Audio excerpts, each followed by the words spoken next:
మంచిర్యాల జిల్లా లక్ష్మీపూర్ గ్రామంలోని BC welfare women's హాస్టల్లో ఫుడ్ పాయిజన్ కావడంతో బాలికలు అస్వస్థతకు గురయ్యారు.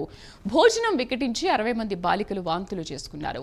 అస్వస్థతకు గురైన విద్యార్థులను వెంటనే స్థానిక ప్రభుత్వ ఆసుపత్రికి తరలించి చికిత్స అందిస్తున్నారు. దీంతో బాలికలకు అందించే మధ్యాహ్న భోజనం మెనూ రిజిస్టర్లు, స్టాక్ రూమ్ పరిశీలించారు అధికారులు.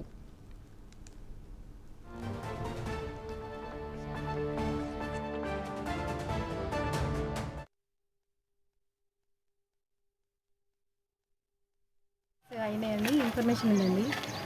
వచ్చేస్తే మొత్తం ప్రెమిసెస్ అన్ని చెక్ చేసాము. ఎక్కడైతే చిన్న చిన్న ల్యాబ్సెస్ ఉన్నాయో ఈ ఇన్స్ట్రక్షన్స్ ఇచ్చాము. పిల్లలు మెయిన్ ఏంటంటే చికెన్ కర్రీలో కారం ఉండడం వల్ల యాసిడిటీ అనే రీజన్తో పిల్లలు అట్లా సిక్ అయినారనేది ఇన్ఫర్మేషన్ తెలుస్తుంది. శాంపిల్స్ మాత్రం లిఫ్ట్ చేసాము, ఎంక్వైరీలో తెలుస్తుంది. అంటే ఎంతమంది ఉండొచ్చు అంటే మీకు తెలిసిందా?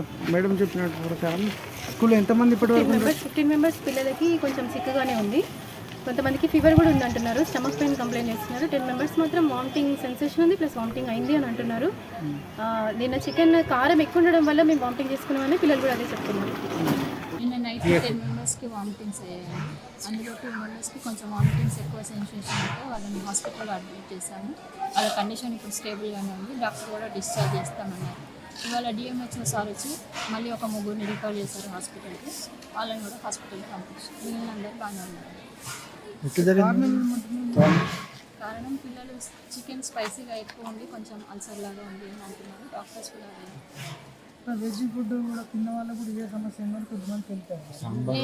ఏదైతే సాంబారు మిల్ మేకర్ తిన్న వాళ్ళు కూడా మాకు కూడా వామిటింగ్స్ అయిన వాళ్ళు లేదు సార్. వామిటింగ్స్ అయిన వాళ్ళు అంటే చికెన్ తిన్న వాళ్ళే వెజ్ వాళ్ళకి మిల్ మేకర్ చేశారు, బాగానే ఉంది. టీచర్స్ అందరూ కూడా ఫుడ్ టేస్ట్ చేశారు సార్. టీచర్స్ కూడా అదే చెప్పారు.